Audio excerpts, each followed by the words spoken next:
Hello and welcome to Spectrum TV News at 9. I am Francis Oyima Edet, coming to you live from the capital city of Akwa Ibom State. Let's take a look at the headlines.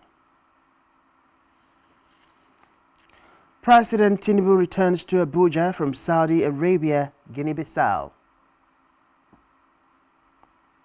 Federal government to resume trial of detained terror suspects in 2 weeks. Plus, Biden, Xi Jinping agree to restore military ties still at odds over Taiwan. We will bring you details of these stories and more in a moment.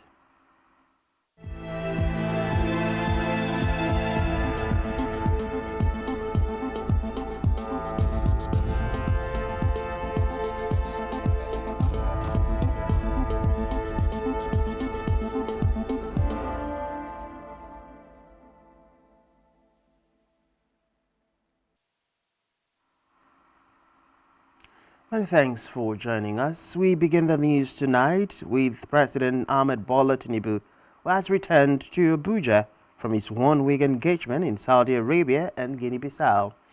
Reports say the Boeing 737 jet conveying Tinubu and his entourage arrived at the presidential wing of the Nnamdi Azikiwe International Airport, Abuja, minutes past 7 p.m. local time. Recall that Tinubu departed Abuja for Riyadh, the Saudi capital, on Thursday, November 9, 2023, to attend the Saudi Africa Summit, which was held the next day.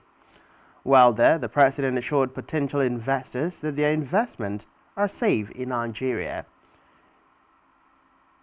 He promised these on recent bold economic reforms by his administration to remove wasteful subsidies on petroleum and merge the foreign exchange market, among other incentives, to improve the ease of doing business in Nigeria.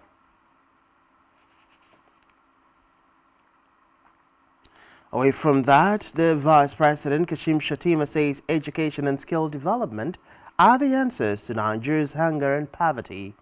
Shettima made the statement at a meeting with a group from the Bill and Melinda Gates Foundation at the Presidential Villa in Abuja.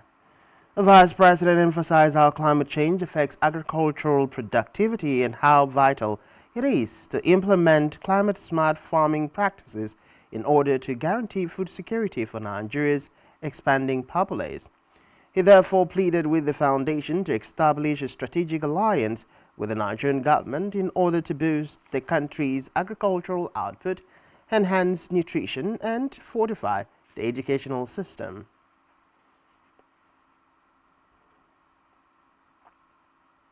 Meanwhile, the Attorney General of the Federation, AGF, and Minister of Justice, Lateef Fagbemi, Senior Advocate of Nigeria, has said the federal government would resume the prosecution of detained terror suspects, including Boko Haram, in 2 weeks. Fagbemi said plans were in top gear to ensure a seamless process that will involve the combination of normal physical court trial process with virtual sittings. The AGF spoke in Abuja today during the opening session of the 40th Technical Commission and plenary meeting of the Intergovernmental Action Group Against Money Laundering in West Africa, GIABA, an agency of the Economic Community of West African States, ECOWAS.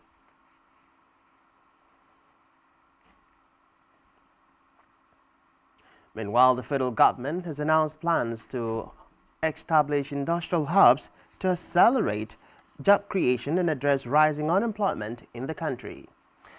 President Bola Tinubu disclosed these at the 55th International Conference of the Chartered Institute of Personnel Management in Abuja with the theme Sustainable Human Resources, Business and National Development. The president, represented by the Minister of State for Labor and Employment, Nkiru Onyejocha, outlined the administration's commitment to the steering Nigeria towards self-reliance and reducing dependency on others amid global challenges.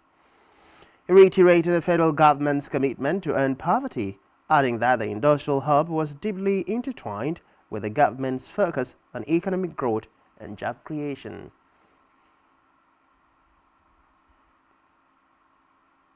In the meantime, the federal government has inaugurated a 10-man committee to strengthen the mechanisms for full-scale and industrial production of salt and kaolin in the country.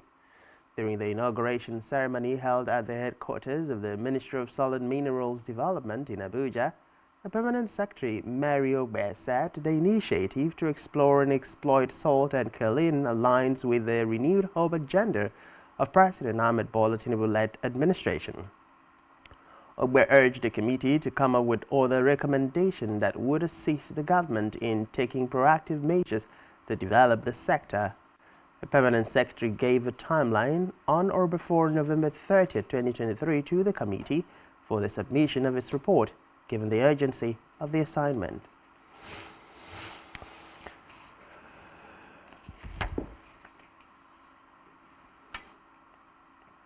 Elsewhere, the federal government has said that in order to meet the needs of persons living with disabilities, PLWDS, heads of ministries, departments and agencies, MDAs, must set up disability desks and assign officials to staff them. A senior special assistant NSA to the President on Disability Matters, Mohammed Issa, made this known during a press conference in Abuja. Issa noted that his office would engage relevant stakeholders in the amendment of the Discrimination Against Persons with Disabilities Prohibition Act 2018. He added that the office would also work towards evolving mechanisms for the amendment of the Act to comply with the UN Convention on the Rights of Persons with Disabilities, UNCRPD, to remedy the various defects in the law.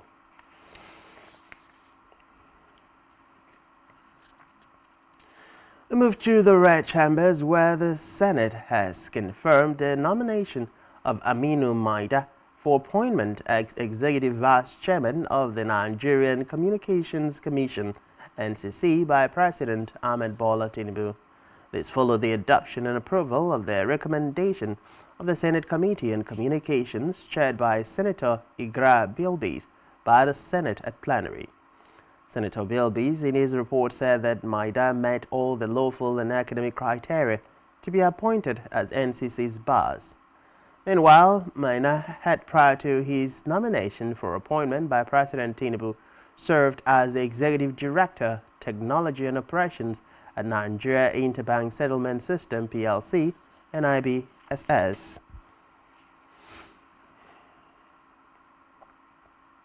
Move to the Green Chambers, where the Chairman of the House Committee on Works and Lawmaker representing Egbeda Onara Federal Constituency, Akin Alabi, has disclosed plans to visit and monitor ongoing road projects across the country.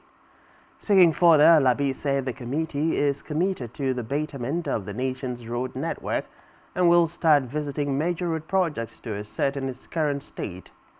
Reports say the road projects to be monitored span across the southwest, north central, southeast, south-south, northwest, and northeast, respectively.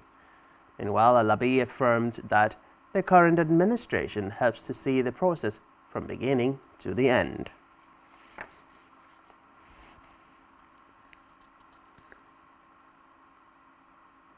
Meanwhile, the House of Representatives is reportedly furious over the absence of the service chiefs and the Inspector General of Police, Kayode Egbetekun, at an interactive session scheduled to hold today during plenary. Recall that the House had last week scheduled a sectoral debate with the security chiefs, as it plans to do so with all the sectors of the country. Following a constitutional point of order by the Deputy Speaker, Benjamin Kalu, the House rejected the representation of the security heads and instead postponed the session. The engagement has been rescheduled to Tuesday next week, as the House insisted that the service chiefs must appear at the debate.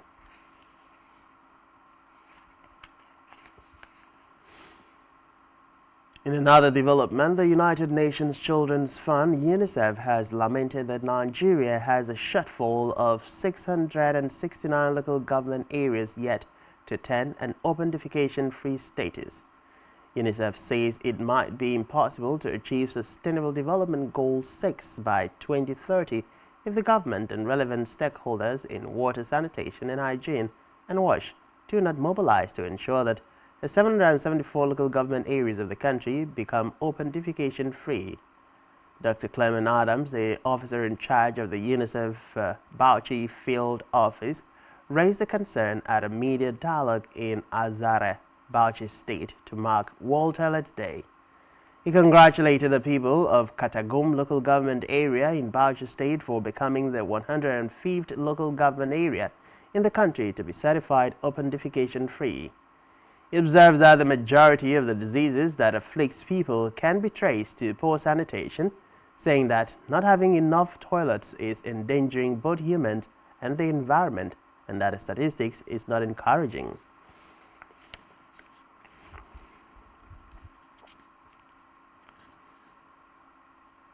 In a separate development, the Director General of the National Youth Service Corps, NYSC, Brigadier General Yeshua Ahmed, has warned corps members to avoid every form of misconduct that may lead them into trouble during their service year.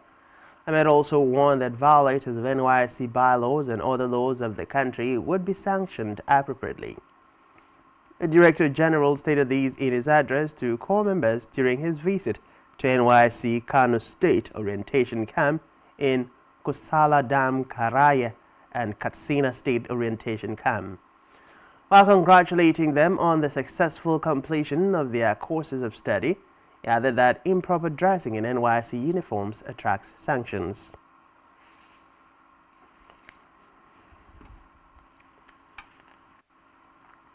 So the judiciary now, where a list of 22 justices of the Court of Appeal nominated by the Federal Judicial Service Commission, FJSC, for elevation to the Supreme Court has been sent to the National Judicial Council, NJC. The names of the nominees who hail from various regions in the country were revealed in an FJSC document today. According to reports, the North Central region has 6 nominees, while the Southwest and South-South region have 2 nominees each.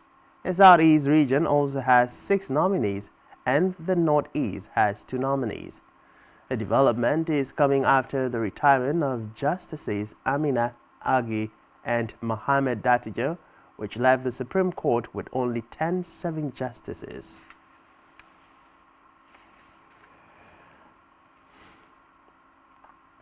Meanwhile, the Court of Appeal in Abuja today declared the Zamfara State governorship election as inconclusive.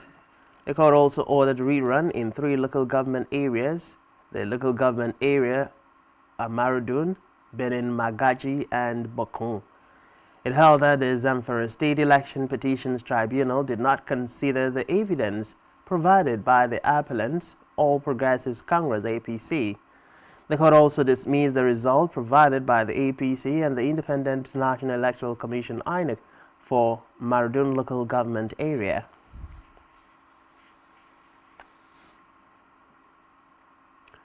Meanwhile, the appeal court sitting in Abuja has fixed Friday, November 17, 2023 for judgment in the Kano State governorship election dispute between Governor Abba Yusuf of the New Niger People's Party (NNPP) and Nasira Gawuna of the ruling All Progressives Congress (APC). Reports say the judgment will be delivered by 10 a.m.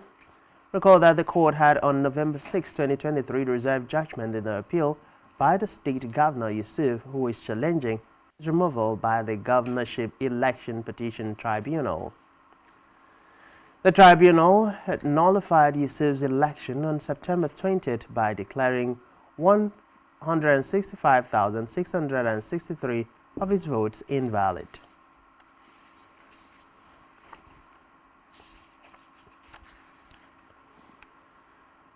Elsewhere, the National Industrial Court of Nigeria, sitting in Ibadan, Oyo State, has restrained the Osun State Governor Demola Adeleke from removing the State Chief Judge Adepele Ojo and Michael Obidia and the Secretary of the State Judicial Service Commission.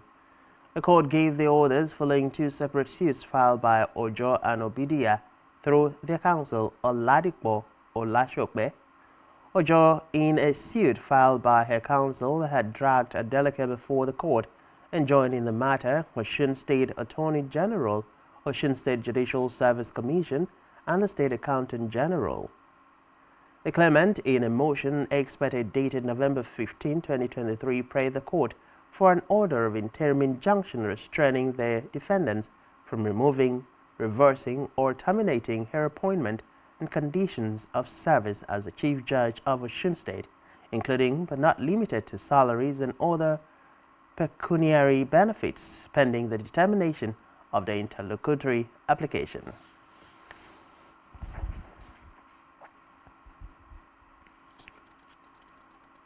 In the related development, despite an order of the National Industrial Court restraining Osun State Governor Ademola Adeleke from removing or interfering with the judiciary, the governor has approved the suspension of the Chief Judge, Justice Oyebola Ojo.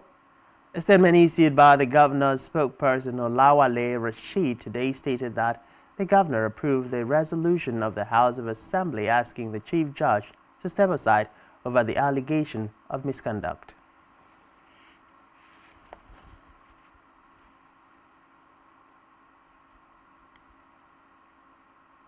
Still to come in the news,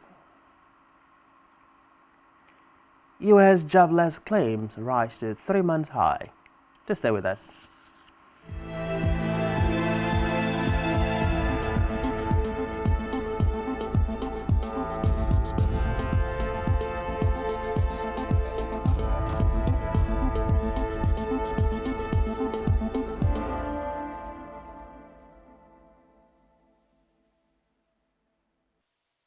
One truth not often told is about the transformation that Africa has undergone in recent decades. Africa is shaping its own destiny and should be referred to as the African opportunity. On Spotlight Africa, we paint the African picture the African way, laced with truth, detail, and the color of the African continent. Join Uyai Anyekan every Tuesday and Thursdays at 4:30 p.m. Spotlight Africa, telling the African story.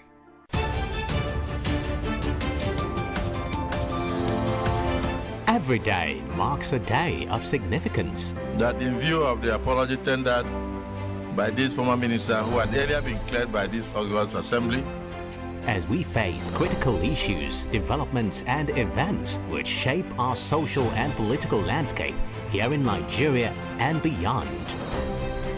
Political Spectrum is a program specially designed to help make sense of all the moving parts of developments and occurrences in our nation's polity and political economy.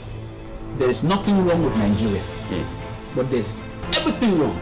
The educational history of public figures holds significance beyond mere biographical details. From executive, legislative and judicial developments at national and subnational levels to international diplomacy and relations. Join us for exclusive interviews with key political figures, expert opinions, analysts, thought-provoking conversations for and against, shedding light on the major issues that matter. We will always keep you updated on the most factual, smartest and unbiased reportage. Stay tuned to Political Spectrum.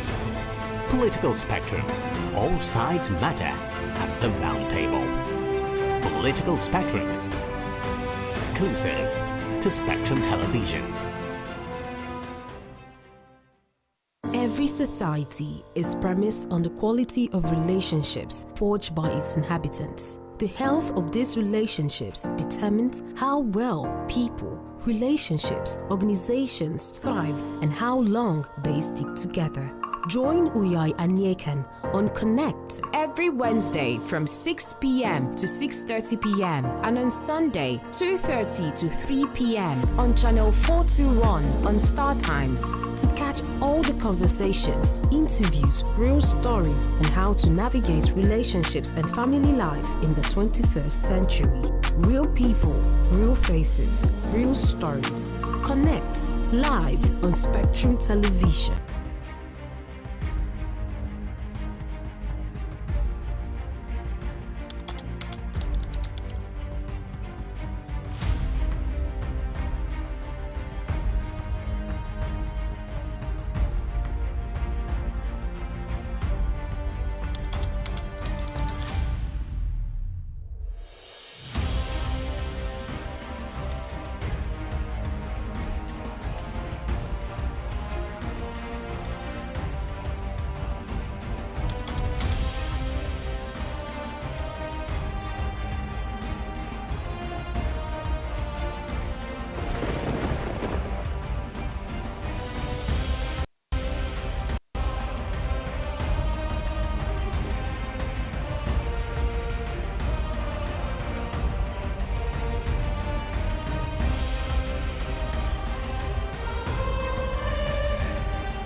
SpectrumTv, broadening your horizon.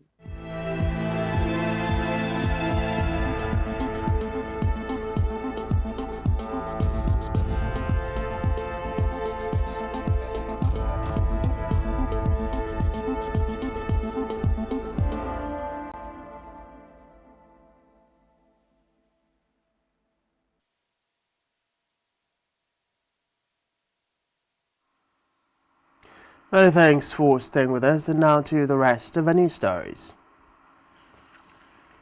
We move to Africa, where the UN Security Council has extended the mandate for another 12 months of the UN peacekeeping mission in the Central African Republic known as MINUSCA.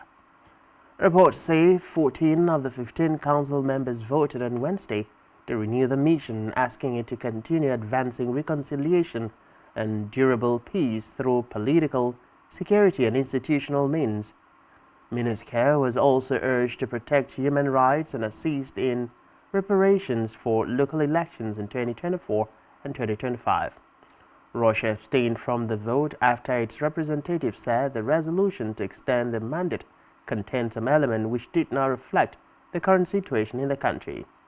Moscow maintains close ties with the power and the influence of people believed to be from the Wagner mercenary group is perceptible in the government's fight against local rebels. Meanwhile, the Russian and Central African forces have been accused of atrocities and human rights violations in their operations. The UN has maintained its peacekeeping mission in the Central African Republic since 2014, a year after a civil war plunged the country into political instability.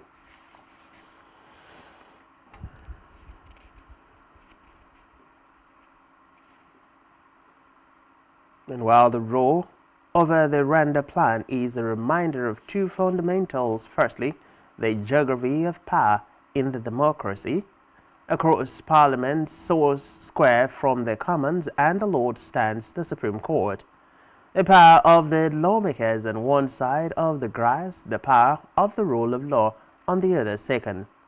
Secondly, the contemporary challenge to richer countries globally of illegal migration.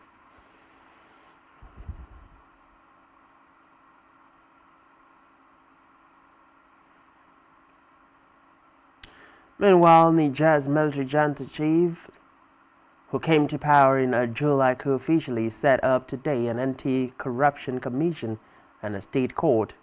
State TV broadcast live the two ceremonies to formally establish transition bodies.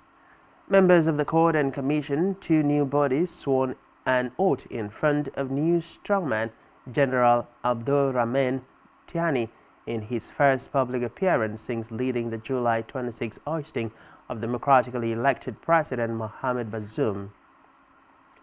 Meanwhile, military chiefs, government members, traditional chiefs, religious figures, and foreign diplomats attended the inaugurations in the capital in May.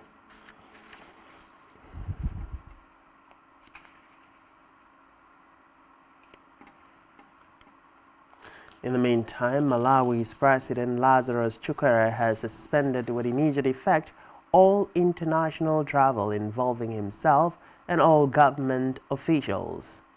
He has also ordered all ministers currently outside the country to return home. Speaking in a televised address, Chakwera also announced restrictions on local travel and a reduction by half of the fuel allocation to cabinet ministers and senior government officials. The president said the measures will be in place until the end of the financial year next March.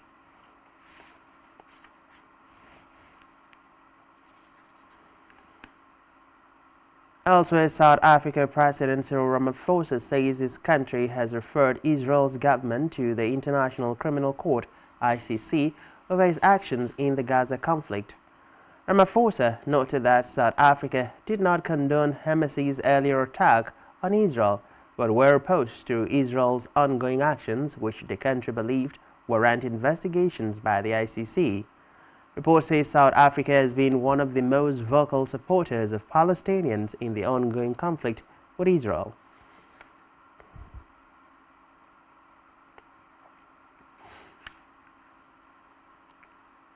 Meanwhile, 2 journalists in Togo have been sent to prison for defaming a government minister on social media.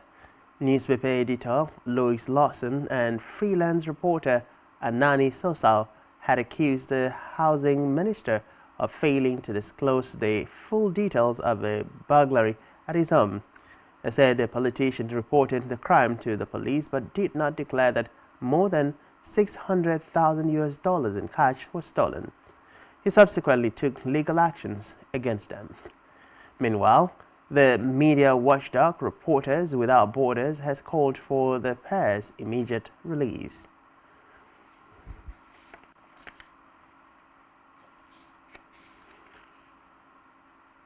We move to Zimbabwe, where a court has ordered a prominent businesswoman to pay a fine of $5,000 for trying to smuggle gold worth more than $330,000 out of the country in a handbag. Henrietta Rashwaya, the president of the Zimbabwe Miners Federation, was also given a suspended 18-month sentence. In the traditions of the Shona ethnic group, she is considered a niece of President Emerson Mnangagwa, but they are not related by blood. Rashwaya, a strong supporter of the ruling party, was caught with gold bars weighing 6 kilograms at the main international airport in the capital, Harare, in 2020 as she was about to fly to the United Arab Emirates. She did not have an export permit. At the time, she said she had accidentally picked up the wrong handbag. The gold has been fortified to the state.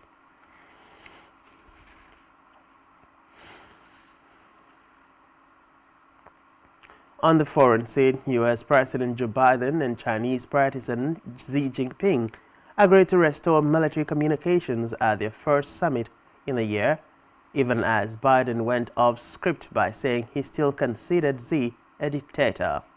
According to report, the leaders shook hands and strolled in a garden at a historic California estate during 4-hour talk aimed at preventing growing tensions between the world's largest economies from spiraling into conflict.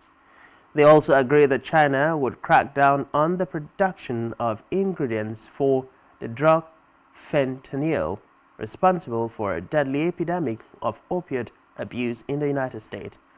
But Xi and Biden remain far apart on the wider flashpoint of Taiwan, with the Chinese president telling his U.S. counterpart to stop arming the island and saying that reunification was unstoppable.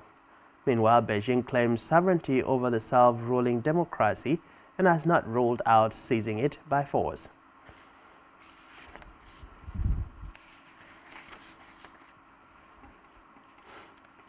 Meanwhile, U.S. Congress passed a stopgap funding bill to keep federal agencies running for another 2 months and avert a painful holiday season or government shutdown, although the deal leaves out aid to war-torn Ukraine and Israel requested by President Joe Biden.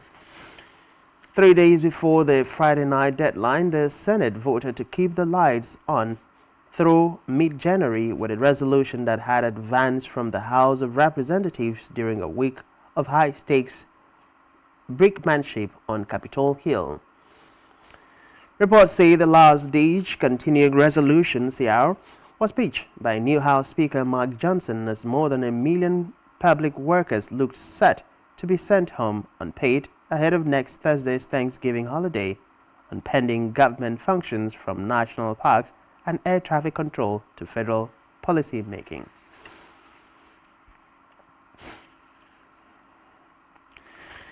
Still on the foreign scene, new Foreign Secretary David Cameron has made his first working visit to Ukraine, meeting President Volodymyr Zelensky in Kyiv.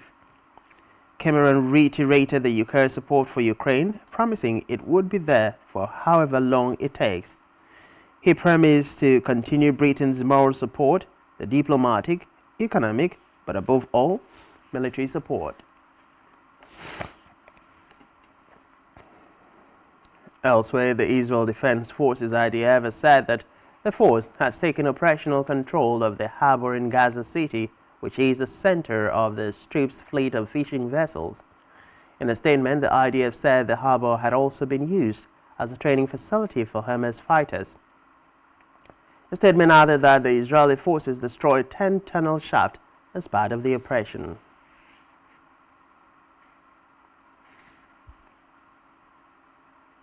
In a related development, Gaza's main telecommunications companies, Paltel and Jawal, today said in a statement that telecom services in the Gaza Strip went down today as all energy sources sustaining the network have been depleted.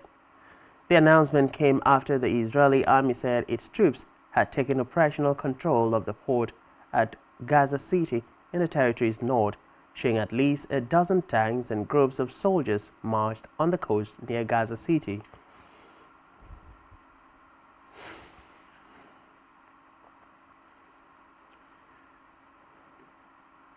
Still on the foreign scene, after weeks of haggling, socialist leader Pedro Sanchez has clinched a vote in parliament to lead Spain for another term as prime minister.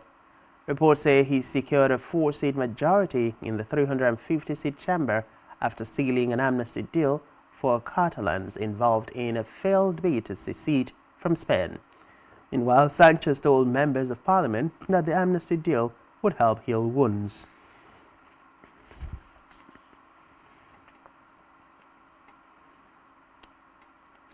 Elsewhere, 4 people, including 2 pilots, were killed in Indonesia today when 2 military aircraft crashed into a mountainside during training.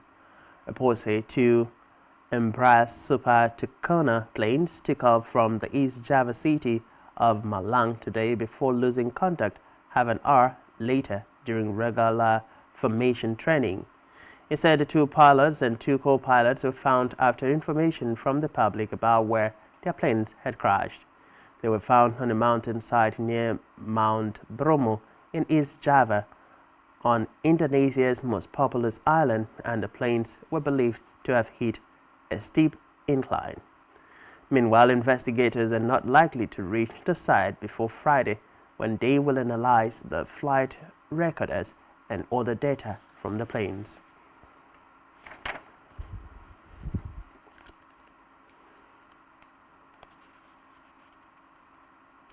And now it's time for the latest business and stock market stories. Here is Blessing Dixon.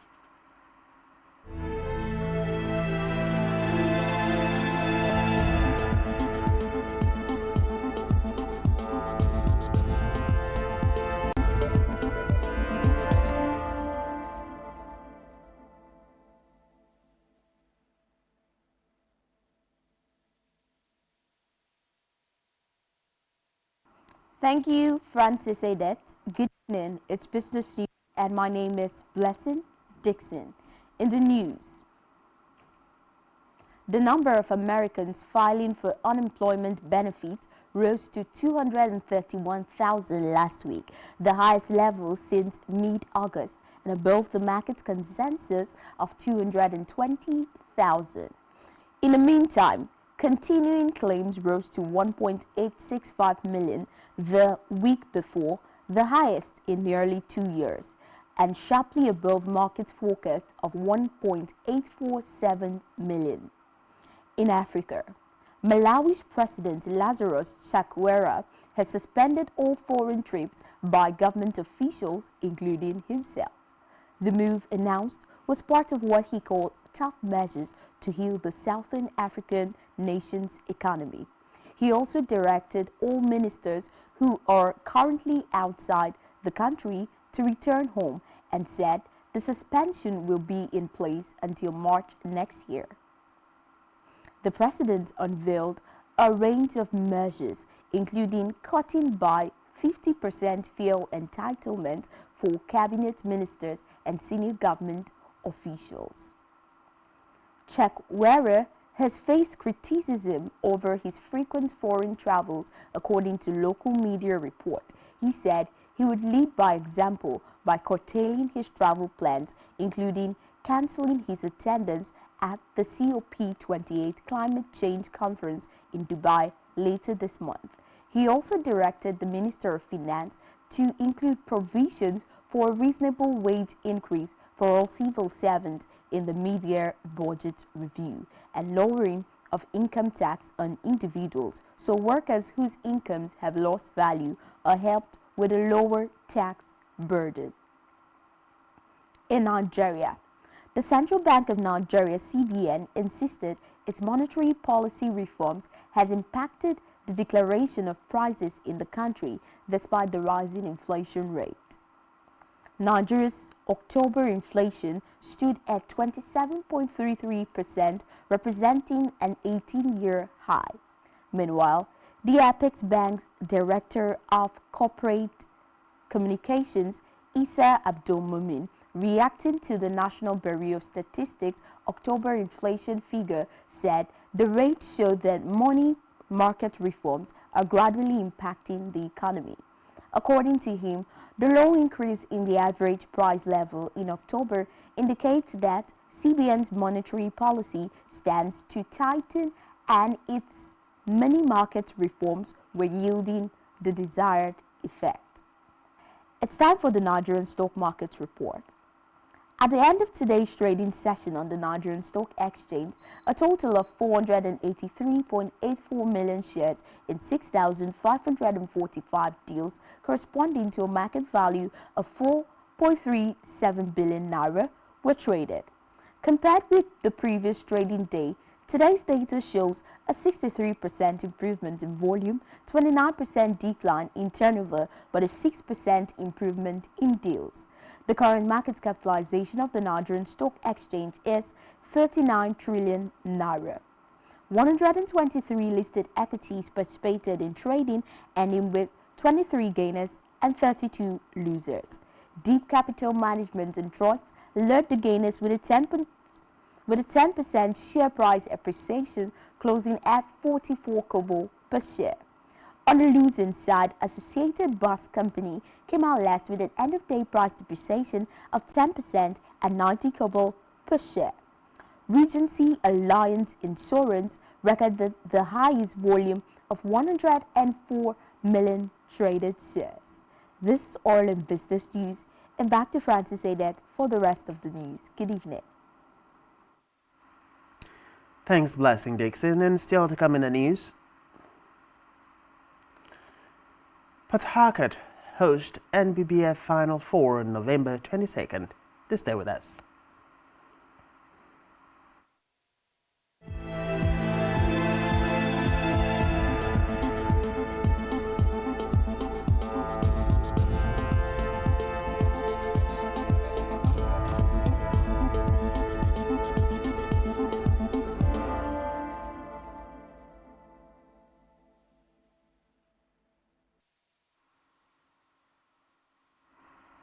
Many thanks for staying with us. Return to wrap up with the news stories. In held the Nigerian Medical Association and security agencies failed to address the rising trend of kidnapping of health workers in the state. According to NMA, no fewer than 10 health workers had fallen victim to kidnapped, particularly from their workplaces in the past 2 months. In a communique signed by the state chairman of NMA, Dr. Celestine Nwoke, and General Secretary Dr. Sando Kafor, the union, after an emergency general meeting, EGM, resolved to notify the state government and all security agencies in the state that the association was closely monitor the trend and implementation of their resolutions, including the earlier advanced protest latest. Still in held, United Nations has entered into a partnership with the federal government to develop a national disaster risk reduction action plan for Nigeria. The United Nations Development Programme Sahel Resilience Project Manager in Nigeria, Rashmi Thikatel, made the announcement in Abuja at their workshop on the development of a national disaster risk reduction strategic action plan 2023 through 2030 for Nigeria. According to Thikatel, Nigeria has experienced 440 disasters with several catastrophic floods, leading to the tragic loss of lives and economic loss across the country.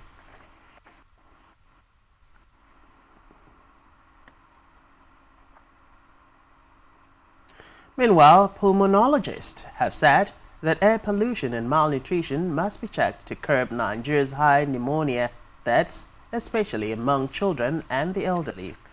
The experts in separate interviews with newsmen explained that pneumonia is an infectious disease that can be caused by bacteria, fungi, or viruses and affects the air sac in the lungs. It noted that environmental factors, including indoor air pollution from unclean cooking sources, second-hand smoking, and overcrowding, further increase the risks of pneumonia in people of all ages. The physicians added that pneumonia was particularly common among neonates, children, and the elderly due to their undeveloped and waning immunity.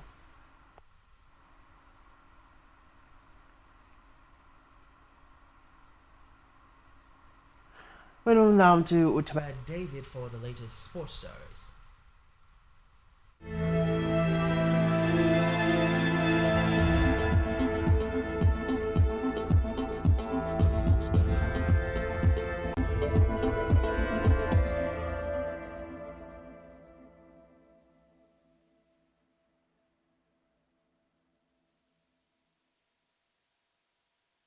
Hello, good evening and welcome. In sports, the Nigerian Basketball Federation has announced the date and venue for the Final Four of the 2023 Basketball League.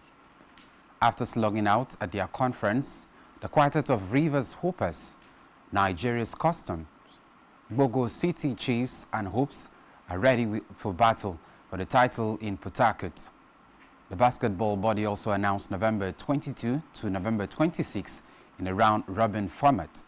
The winner after the round-robin game will secure an automatic ticket to represent Nigeria in the 2024 African Basketball League. Kwara Falcons represented the country in the last edition of the African Basketball League, but they never went beyond the Savannah Conference in Dakar, Senegal. Moving on, Rafael Nadal says he is making good progress as he returns from a long injury layoff and is hopeful of a return to tennis in 2024. Having not played since the Australian Open in January, the 22-time Grand Slam champion started training a few weeks ago following an operation on his lupus in June. The Spaniard is unsure what his return will look like, but said his future will become soon clearer. While a return to tennis is the immediate goal for Rafael Nadal, he's also expecting that many things will occur eventually before he gets back to court. Finally, Eduardo Camavinga will leave the France squad today to return to Real Madrid after picking up a knee injury in training on Wednesday. The Real Madrid midfielder will undergo scans and medical tests at the club's Valdebebas training complex to discover the extent of his injury. Camavinga, who is 21 years of age, hurt his knee after a clash with Paris Saint-Germain forward Ousmane Dembele during a small practice match and didn't finish a training session. Real Madrid, who have already lost another French midfielder, Aurélien Tchouameni, to injury for a few more weeks, will hope that an MRI scan Camavinga will undergo later today doesn't show anything serious.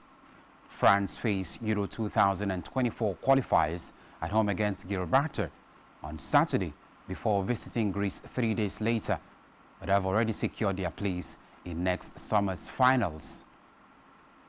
And that's all we have for you on sports this evening.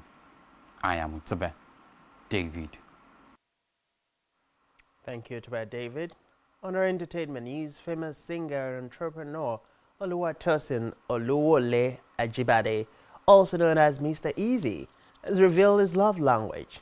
According to the Zagadat Capital boss, credit alert is his love language. He disclosed this in a recent interview with newsmen in Lagos. Speaking on his love experience, Mr. Easy said he used to mistake being financially present with physical presence because his dad was responsible despite not being a present parent due to the nature of his job. He said his childhood experience has made credit alert his love language.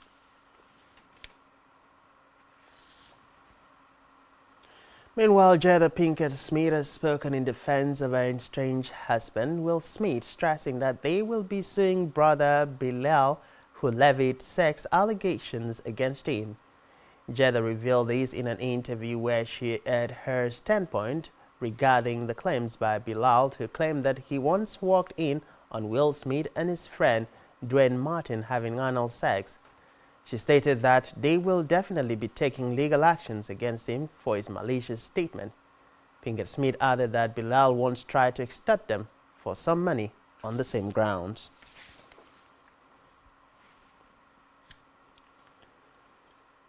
Meanwhile, American hip-hop legend Calvin Codazza Brothers Jr., popularly known as Snoop Dogg, has quit smoking. The veteran rapper said he decided to give up the addiction after much consideration and conversation with his family. He announced this in a statement shared via his X, formerly Twitter handle, today.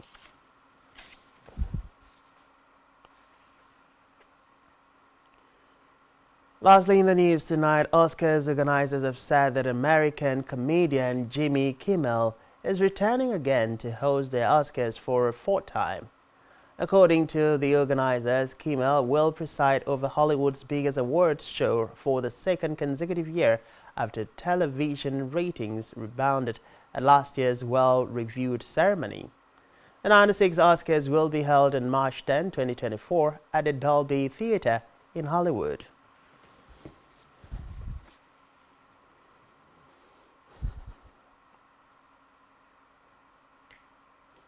And that's all we have for you this time. Do ensure to follow us on social media and subscribe to our YouTube channel, all of which you can find on our website, spectrumtvlive.ng. You've been watching Spectrum TV News at 9. I am Francis Oyima, edit. Many thanks for being there and do enjoy the rest of your evening.